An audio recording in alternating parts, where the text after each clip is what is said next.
o que eu vos vou partilhar agora vai ser uma espécie de pequenino testemunho de uma coisa que aconteceu comigo em dezembro. E, portanto, ainda não estava... Foi depois do último encontro aqui, onde eu também apareci assim, meio despenteado ao fim do dia. E o que é que aconteceu? No dia 12 de dezembro, alguém se lembra o que é que aconteceu no dia 12 de dezembro? Dia de Nossa Senhora de Guadalupe? Exatamente. O Padre Jonas Abib, o nosso queridíssimo Monsenhor Jonas Abib, partiu para o céu. Eu tenho é que falar mais alto, não é? Eu tive a graça de estar com ele várias vezes. Mais concretamente 7 vezes. Eu penso que a primeira vez que estive com ele foi em 2013, quando fui pela primeira vez à Canção Nova. E guardo muitas recordações e ele era sempre muito atencioso. Quando eu estava lá no encontro, havia sempre um dia em que ele me convidava para estar um bocadinho com ele. E eu ia, conversávamos, eu lembro-me bem, né, a sala onde ele recebia as pessoas, na casa dele mesmo, e estávamos ali à conversa, dava-me algum sumo, como dizem lá no Brasil, um suco de alguma coisa, e no fim rezávamos. E costumava estar lá sempre a Luzia, o Eto às vezes também, e mais outros missionários da Canção Nova, havia um fisioterapeuta, e mais o Danilo, que costumava vir sempre comigo. Então tenho um montão de fotografias dessas conversas. No fim ele dava-me a bênção e isso repetiu-se durante 7 anos. 7 anos eu fui à Canção Nova antes da pandemia, do Covid, e 7 anos eu tive com ele sempre ali um bocadinho à conversa. Um bocadinho às vezes era 1 hora, não era assim tão pequenino como isso. E então para mim foi uma grande graça,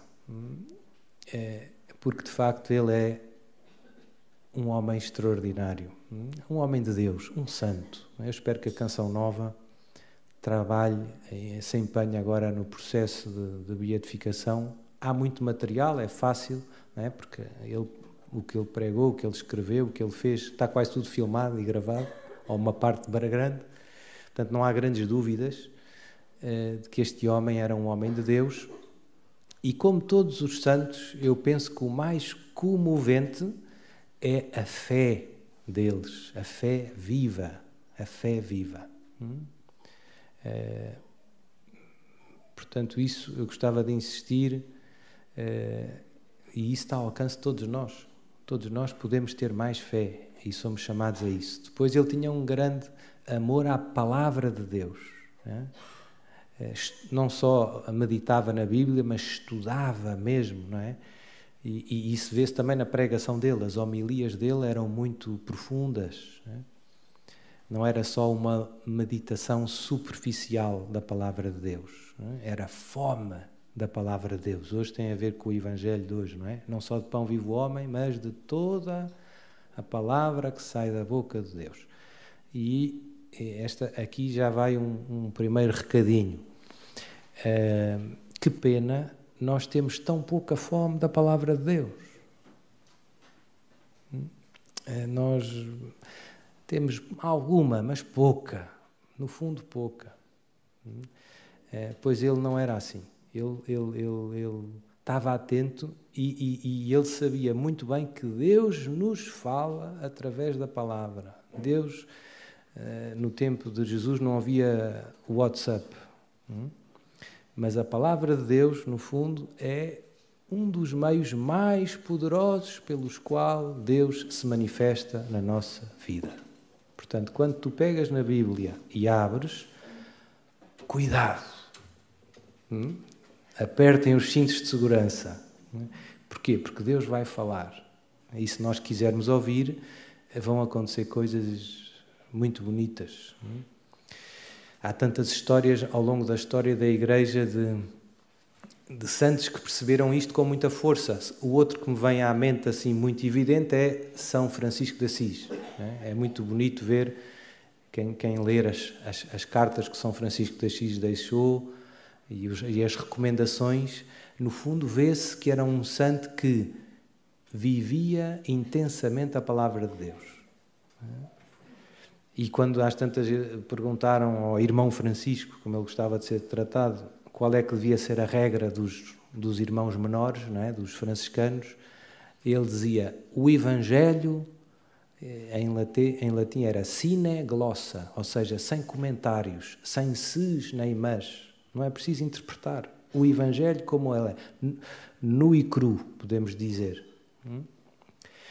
Pronto, portanto, que Deus nos dê, agora estamos na Quaresma, mas isto vale para a nossa vida, a graça de perceber que eu posso ouvir a voz de Deus se levar mais a sério a sua palavra. Se meditar mais a sério a sua palavra. E uma das coisas que a palavra vai fazer em nós é fazer crescer a nossa fé. Ou seja, aquilo que eu dizia no início, se nós tivermos uma fé viva, sabemos que Jesus está aqui. Porque é que há algumas pessoas que sabem que Jesus está aqui e outras não? Por causa da fé. Porque Jesus disse. A gente às vezes esquece. Então, no dia 12 de dezembro, dia de Nossa Senhora de Guadalupe, padroeira das Américas, Deus chamou a si o Monsenhor Jonas, que já estava muito doente. Em outubro eu tinha estado lá na Canção Nova, foi o primeiro ano em que eu não consegui estar com ele. Ele estava muito mal e tinha acabado de chegar do hospital, quando foi aquele encontro onde eu estive. E estava, pronto, já muito debilitado. E depois, em dezembro, Deus o chamou. E o que é que eu queria partilhar aqui? Que eu recebi logo uma graça muito grande, uma mesmo daquelas grandalhonas, sem estar à espera, no dia 13. O que é que aconteceu? Basicamente, no fim de semana antes, no fim de semana lá para 10, ou não sei muito bem, fiquei meio doente, né? Fiquei meio constipado, fiquei com meio umas febricas e tal. Pronto. Depois andar nas missas, andar aí de um lado para o outro, às vezes não ajuda muito porque apanho frio, apanho chuva, apanho não sei o quê. E no domingo, à tarde, já não estava grande coisa. Eu lembro-me que nesse domingo, se não me engano, portanto no dia 11, até me fui deitar mais cedo, assim meio a chocá-la, como se costumava dizer. Não é? E depois, na segunda-feira, veio a notícia, a meio do dia, que morreu o Monsenhor Jonas. E na terça, dia 13, e na quarta, dia 14, eu tive 2 funerais. À tarde, às 3 horas. E na terça, o que é que aconteceu? Acontece às vezes. O funeral foi num dia de muita chuva, de muito vento. Então, às vezes, há uma procissão para ir buscar o corpo a uma capela, numa das paróquias, depois vai para a igreja, aquilo ainda demora uns 20 minutos, um quarto de hora. Andei ali um bocado à chuva e tal, depois ainda vai para o cemitério outra vez, frio e vento e chuva e tal. Nesse dia, cheguei a casa, dia 13, bastante pior. Eu já não estava grande coisa. Nesse dia cheguei a casa já febre e mal disposto, e no outro dia ainda tinha outro funeral. E o que é que aconteceu? Fui-me deitar ainda mais cedo do que no domingo e não tinha sono propriamente, mas estava muito mal já. Não tomei nada, normalmente sou um mau doente, dou bons conselhos, mas às vezes não ponho em prática. Resisto muito a tomar remédios, só mesmo na última. Normalmente os remédios têm sempre alguns efeitos secundários, não é? Portanto, os Benurons fazem mal ao fígado, não sei o quê. Eu sei que se for não é grave, há de haver aí uns médicos que se vão zangar comigo, mas quer dizer, eu confio muito na capacidade do corpo de se auto-regenerar. Exatamente, amém. E na unção dos doentes. E enquanto aquilo não cura, vai-se oferecendo, não é? Pelas almas do purgatório. Enfim, mas lá estava. E o que é que aconteceu? Coisa que eu nunca faço, porque eu, muita gente já sabe, não é? Mas vivi 14 anos em Lamego, agora já não estou bem lá em Lamego, mas não tinha televisão em casa. Não é? Sou muito feliz sem televisão. Então havia uma das poucas coisas boas que se podia fazer com a televisão que eu não podia fazer, que era ver a Canção Nova. É quase a única que se consegue fazer de boa. E então, estava deitado, a meio da tarde, com febre, mal disposto, e como sabia que na véspera tinha morrido o Monsenhor Jonas, pela primeira vez na minha vida pus a canção nova no telemóvel. Dá para apanhar pela internet, e pus ao lado na mesa de cabeceira e ouvindo ali a canção nova. E obviamente eu sabia isso até quando eu tinha estado lá em outubro. A comunidade de Canção Nova, no fundo, foi acompanhando a doença do Monsenhor Jonas e também se foi preparando, sabia que mais tarde ou mais cedo ele estava de partida. E então a Canção Nova, nesses 2 dias a seguir, 3, essa semana a seguir, vocês que viram, se calhar mais que eu, podem testemunhar, passou muitas coisas, uma espécie de documentários da vida dele, passou homilias antigas da vida dele, passou testemunhos de muitas pessoas, muitos membros da Canção Nova, mas não só, né? Pessoas que no fundo foram tocadas por Deus através daquele padre santo. E então eu tinha o telefone a dar, eu ouvia o som, estava ali e depois recebi, como dizia, uma graça, várias graças. Vou partilhar algumas coisas, outras não posso ou não devo, já vão ter que esperar para o juízo final, mas vão-se alegrar porque Deus é grande, não é? E o que é que aconteceu? Eu estava muito bem a ouvir as histórias e os documentários, nem estava a ver muita a imagem, pois às tantas punha-me de lado às vezes para ver, mas não dava muito jeito. Ao pouco e pouco, aquilo foi um processo, não é? Comecei-me a comover com aquilo tudo, mas a comover de uma maneira extraordinária. Eu normalmente não sou muito choramingas, não é?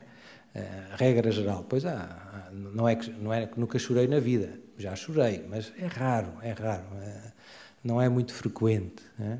Mas não é bom nem é mau, cada um é como é, não é? Há pessoas mais expressivas, há outras que se comovem com mais facilidade, outros menos coisa. Tem a ver com o temperamento de cada um. Mas daquela vez eu estava muito comovido, era uma coisa que não era normal, né? E depois, à medida... E é engraçado que Deus também me deu a graça de perceber que, no fundo, aquilo que eu estava a experimentar, aquela comoção e aquilo estava a mexer comigo, no fundo, as coisas que eu ouvia, no fundo, aquilo que me mexia mais, pelo menos no início, era ver o sim a Deus deste homem, como ele se entregou a Deus de uma maneira radical e os frutos que isso teve na vida de tanta gente, na nossa. Eu penso que não há ninguém aqui nesta sala que não saiba o que é a Canção Nova.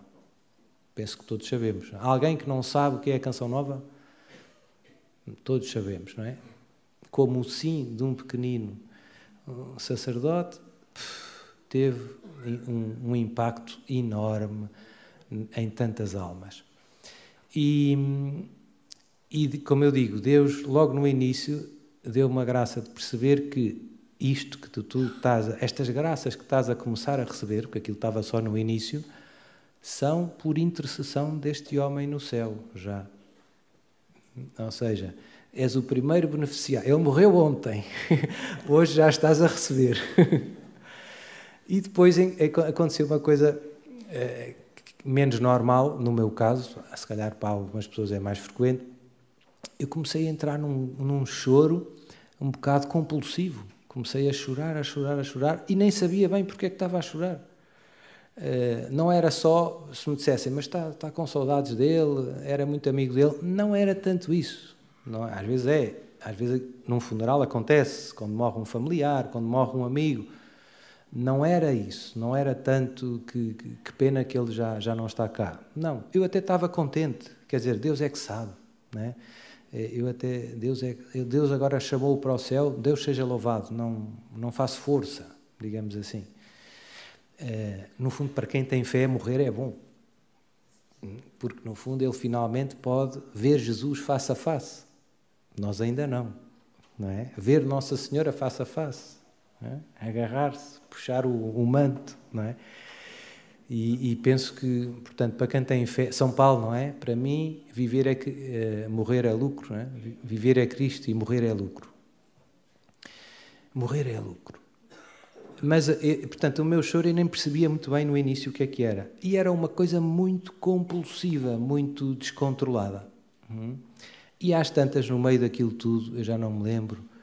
Eu mandei uma mensagem a alguns amigos da Canção Nova, tenho vários amigos da Canção Nova, já não me lembro qual é que foi a mensagem, às tantas, e depois às tantas, o Danilo, que é um dos missionários lá do Brasil, mandou-me uma mensagem qualquer, assim, e eu tentei gravar uma mensagem no WhatsApp e não conseguia. Quase. Tal era o choro. Estava completamente, parecia uma Madalena, como se costumam dizer. E como eu digo, e não era uma coisa nada normal, no meu caso. Se calhar agora ganho gosto. Mas é engraçado que era um choro bom. É difícil exprimir isto, não é? Não havia nada de angústia nem de tristeza, né? Era um choro que cura, um choro terapêutico, não sei. Se houver aí algum psicólogo pode interpretar, mas era bom. Mas ao mesmo tempo eu não controlava, às tantas eu não conseguia parar, nem conseguia falar quase. Tentei mandar uma mensagem, o Danilo ficou preocupado, eu vou rezar, então, por si. Achou que eu estava... Mas aquilo continuou e durou. E eu fui ouvindo, continuei a ouvir lá a Canção Nova e várias coisas, e aquilo durou muito tempo, foi mesmo uma coisa estranha. Foi mesmo uma coisa estranha. E depois, mais à frente, num segundo momento, fui percebendo o que é que estava a acontecer. Mas isto só foi mais à frente, já vou contar. Depois, basicamente, aquilo durou, não parava, estava mesmo... não sei quanto tempo é que durou, mas durou bastante. Como eu digo, foi bom, é difícil exprimir isto. Foi cansativo, porque uma pessoa fica exausta. E às tantas começaram a rezar o terço, na Canção Nova. Começaram a rezar o terço. E eu estava cansado e pensei, que bom, vou rezar o terço. E foi o primeiro terço que eu não consegui rezar uma Ave Maria. Não conseguia, né? Mas aí a coisa foi diferente. O que é que aconteceu? Eu estava deitado, já tinha acalmado um bocado no sentido do choro, já tinha passado um bocado, e depois fiquei uma espécie de... Sabem aquele formigueiro, quando a gente se senta mal ou tem o braço preso, fica assim um formigueiro, faz assim umas formiguinhas. Pronto, tive um formigueiro que nunca tinha tido com este nível, que foi, lembro perfeitamente, foi aqui desde a parte de cima do nariz até à ponta dos pés. Só não apanhou os olhos e a testa, não sei porquê. Mas foi um formigueiro que veio... E eu fiquei meio bloqueado e depois fui percebendo, porque isto são coisas um pouco extraordinárias. Eu não tinha intenção de partilhar este testemunho, mas depois, digamos assim, Deus também me empurrou um bocadinho. Deus fez-me ver que é bom. Pronto, olha, não me apetecia muito contar estas coisas. Mas pronto, depois conto hoje uma vez e já está. Deus já não pode... Porquê? Porque, primeiro, são coisas um bocado pessoais, né? Portanto, não sei explicar. É como andar de fato de banho. Custa-me um bocado andar de fato de banho. À vossa frente, né? Se for à frente dos meus irmãos... Agora, há coisas que não me apetece nada. E depois porque estas coisas, digamos assim, estas graças que Deus nos dá, às vezes mais extraordinárias, não são muito importantes. Eu gosto muito de insistir que não é isso que nos santifica.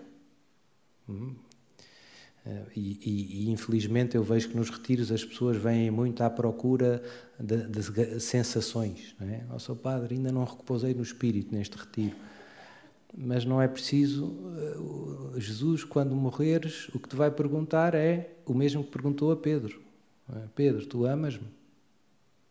Não nos vai perguntar coisas muito estranhas, não é? Se a gente sentiu alguma coisa. Os sentimentos são pouco importantes na vida cristã. Não são indiferentes, mas são pouco importantes. E eu vejo que, infelizmente, nós somos um bocadinho, digamos assim, imaturos na nossa relação com Deus e damos demasiada importância aos sentimentos. Portanto, se eu não sentir, eu acho que não correu tão bem este retiro. Porquê? Porque não foi como ao primeiro. E então? Isso é mau? Portanto, a nossa relação com Deus não se mede na base da intensidade dos sentimentos, nem das graças, com S no final. As graças não são tão importantes como a graça. Há uma diferença entre a graça de Deus e as graças de Deus. Muito importante.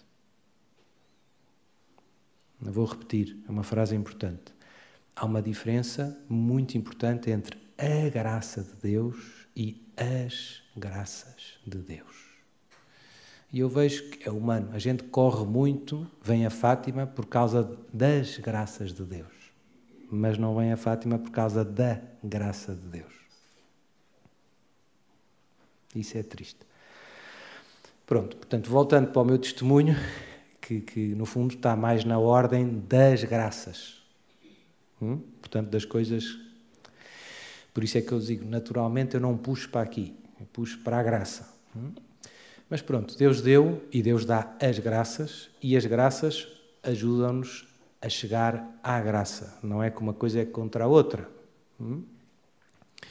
Mas eu posso receber a graça de receber, não sei, a cura de uma doença, um bom emprego, não sei o quê, e perder a graça que me leva para o céu. Portanto, é preciso cuidado. Pronto, retomando a história. Então, fiquei todo assim com um formigueirozinho, um formigueiro difícil de escrever, parecido com aquele quando a gente fica sentado, mas não picava, e era um bocadinho como se fosse lume brando, não sei explicar. Quando a gente põe álcool para queimar uns chouriços, fica aquela chama azul, assim, não é muito grande, mas pronto, era assim um lume brando, não sei explicar. E aquilo durou o tempo todo do terço, portanto meia hora a mais. Fiquei quase sem mexer, não me conseguia mexer muito, fiquei tipo paralisado. E Deus e o céu, digamos assim, foram-me dando muitas graças, mais de iluminações. Deus disse-me várias coisas e pediu-me várias coisas, e Nossa Senhora também. Algumas foram tipo um puxãozinho de orelhas. Foi. Por exemplo, esta aqui da medalha, eu tenho aqui o escapulário de Nossa Senhora do Carmo, e uma das coisas que Nossa Senhora me disse lá no meio foi: pois é, tu gostas tanto de mim e promoves tanto a consagração a mim, não é? Mas não usas nenhum sinal exterior da consagração. Eu uso o escapulário, mas cá dentro, debaixo da camisa, não é? Tenho esta medalha igualzinha, mas do lado de dentro. E Nossa Senhora disse-me: pois não chega, tens que usar por fora, tem que se ver que és meu. E ela até pediu, em concreto, o escapulário de pano. Eu tenho um de pano grande, só que não trouxe, também continuo a ser semi-obediente, mas por um motivo, porque aquele de pano faz-me suar um bocado, e eu estou há mais de 2 meses doente, isto nunca mais vai ao sítio, já tomei antibiótico, e depois fico com as costas molhadas, ando ao frio, e fico pior. Portanto, agora ando com o escapulário aqui de fora. Pronto, isto foi só uma das coisas. Houve outras. Há algumas coisas que envolvem pessoas, outras pessoas, envolve o meu bispo, ou envolve sei o quê. Não vou contar. Algumas coisas foram correções, outras não. Outras foram coisas muito concretas de missão. Por exemplo, uma muito bonita foi Deus dizer: o Monsenhor Jonas era João Batista, e veio para preparar um povo bem disposto para receber Jesus na glória. Agora morreu, partiu para o céu. Tu queres continuar esta missão? Não é eu vou ser o Monsenhor Jonas, não é? Ou seja, queres pregar a vinda de Jesus, queres ajudar o povo a converter-se. Basicamente, João Batista, o que pregou foi a penitência. Portanto, no fundo é isso que Deus me está a pedir. Não é para fundar um canal de televisão. Acho eu. Ou pelo menos não foi claro dali. Mas pronto, e então houve assim coisas desse género, eu disse que sim, eu achei que já estava a tentar fazer isso, mas pronto, aí fiquei mais consciente de que Deus pede isto muito concreto, não é? Não podes não pregar a minha vinda. Então aproveito já hoje. Jesus está a voltar.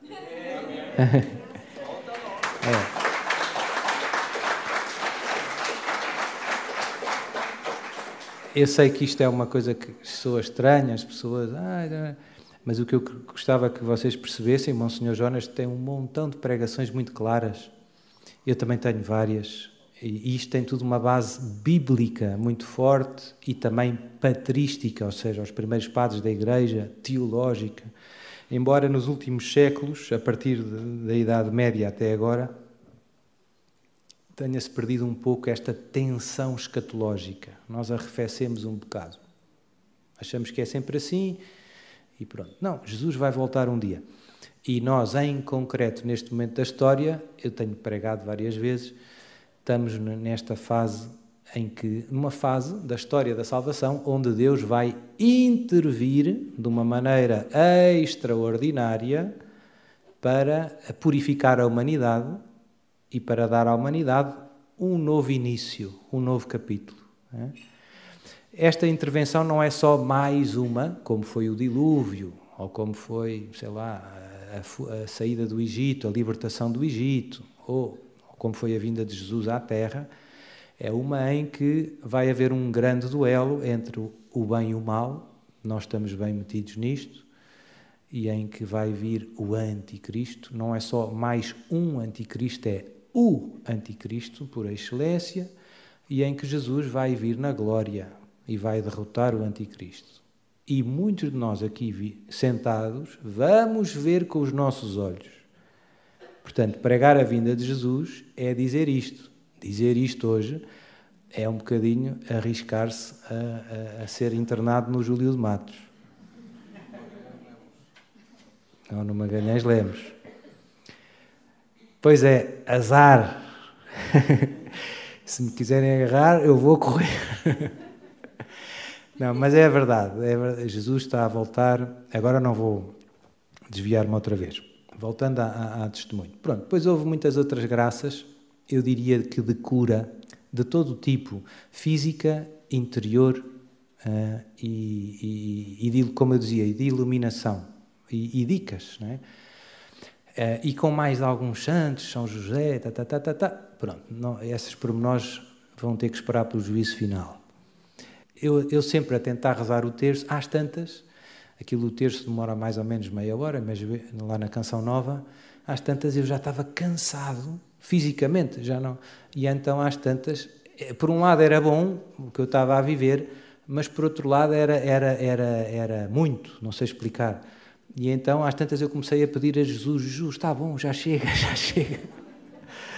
Não sei explicar, é difícil explicar. Porque se me perguntasse, mas não está a gostar? Estou, mas já estou, não é? É um bocado, já não dá mais, não é?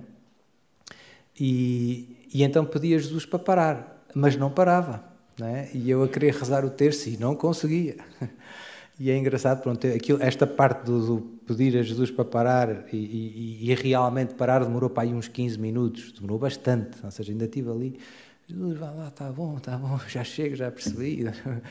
E pronto, e depois no fim lá acalmou, e foi exatamente no fim do terço, mais ou menos, quando o padre deu a bênção, que eu fiquei bem, basicamente, que eu voltei, quer dizer, não é que eu tivesse fora de mim, de consciência, eu via tudo, via o meu quarto, via as coisas, não estava em nenhum êxtase, nem em nenhuma transe, não, foi uma coisa mais consciente, como é que eu hei de explicar, mas ao mesmo tempo extraordinária. Pronto, portanto, resumido é isto. Como eu digo, isto não acrescenta nada à nossa santidade, estas graças extraordinárias. Há muitas pessoas que acham que eu sou um santo. Não é? Eu luto por ser, graças a Deus, todos os dias. Acordo de manhã, ofereço-me logo a Deus e a Jesus, e termino o dia também a agradecer e a entregar tudo a Jesus. Mas ainda falta. As pessoas que me conhecem um bocadinho melhor, que os membros da assistência, sabem que ainda falta um bocado. Sou padre, falta um bocado. Mas a vida do cristão é esta, é lutar com a graça de Deus todos os dias, para crescer nas virtudes cristãs, para nos conformarmos plenamente com Cristo. Portanto, como eu digo, sublinho mais uma vez, estas graças extraordinárias são pouco importantes, não é isso que... Agora, ajuda porque Deus às vezes corrige a nossa direção. Por exemplo, uma das graças que Deus... Eu tinha feito alguns exames médicos há não muito tempo, porque eu tenho tido uns problemazinhos de saúde. Uma das coisas que Deus me disse, Deus disse, vai fazer alguns exames médicos em concreto. E eu fui fazer até um bocado, não iria fazer, porque tinha feito há pouco tempo, pensei, mas não é preciso, já fiz, já sei que está tudo bem, ou já sei o que é que eu tenho. E afinal, Deus tinha razão, Deus tem sempre razão, né? Fui fazer e descobri duas coisas novas, né? Pronto, mais um motivo para rezarem por mim, estou todo partido. Pronto. Não é nada de dramático, graças a Deus, eu posso contar, não é? Mas basicamente é aqui na coluna, já tinha uns problemas aqui na zona torácica, para quem gosta de anatomia, e agora tenho também na zona lombar, se calhar foi de andar aos saltos com as motas e coisas assim, se calhar não sei, eu fiz muito desporto, cavar, eu por acaso notei uma vez, porque no outro dia estava a trabalhar com o trator, e fiquei 2 dias ali todo perro e tal, pronto. Portanto, tenho aqui mais uns problemas na coluna. Os conselhos do médico são os conselhos que sei lá, mais para a terceira idade, mas no fundo, se calhar, eu estou a caminho. Era, Sr. Padre, não pode correr, não pode fazer esforços, não pode pegar em pesos. E pronto, e acabou-se a motocross. E pronto, e portanto isto para dizer como são graças bem concretas, e como eu dizia, se Deus não me tivesse dado esta dica, eu não ia fazer estes exames em concreto, bem concreto, e não ia descobrir isto da coluna, e depois outra coisa no fígado que é fácil de reverter, não é nada de grave, é só ter juízo, não posso comer tantos chocolates. Sobretudo não posso comer tantos chocolates de seguida. Enfim, estou a brincar um bocadinho, mas obviamente... Pronto, portanto, isto resumido e concluído, era, já não sei quanto tempo, já vai bem, não é? Portanto, era partilhar isto com vocês e pronto. E também para mim foi engraçado que eu já tinha estado tantas vezes com o Monsenhor Jonas, mas foi só... no momento da morte dele, quem eu percebi verdadeiramente quem era este homem, a grandeza deste homem. E isto acontece-nos muitas vezes na vida. A gente às vezes vive ao pé de santos e não dá conta. E isto acontece em nossa casa, às vezes. Há pessoas muito de Deus e nós não damos conta. Nós não damos conta. Ou damos mais tarde. Pronto, eu já o tinha em grande estima, mas de facto foi uma das maiores ajudas que Deus nos deu para o tempo em que vivemos agora, na história. O mundo vai mal. O que seria do mundo sem a Canção Nova, sem o Monsenhor Jonas? Era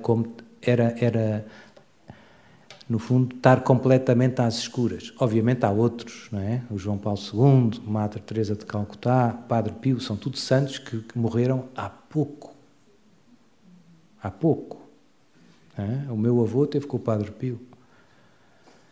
E pronto, há pouco. Morreram há pouco. A irmã Lúcia morreu há pouco.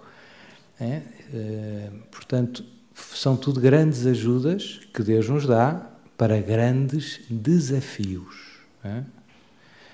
E pronto, e este é o momento em que estamos hoje na história, e tal como Deus conta com o meu sim, e eu quero ser fiel, quero ser generoso, porque a gente às vezes diz que sim, com a boca, mas depois não faz grande coisa. É como aquela história do não sei quantos, olha, põe o lixo na rua, põe o lixo, vai deitar o lixo lá fora. Está bem, mãe. Continua a jogar PlayStation. Não é? Portanto, a gente às vezes diz que sim com a boca, mas não diz com a vida. O sim com a boca vale pouco. Não é? O que interessa é servir a Deus com as minhas escolhas concretas, no dia a dia. 1 dia, 2 dias, 3 dias, 4 dias. Este sim ao longo do tempo, ao longo da vida, e isso é o que a gente vê na vida do Monsenhor Jonas e dos santos, não é? É que eles não tiveram um entusiasmozinho. Jesus, Jesus, Não, foi 1 dia, 2 dias, 3 dias, 10 anos, 20 anos, 40 anos, 50 anos, a servir a Deus. Hoje Deus conta contigo e comigo. Que Deus nos dê a graça de perseverar com alegria até ao fim. Que assim seja.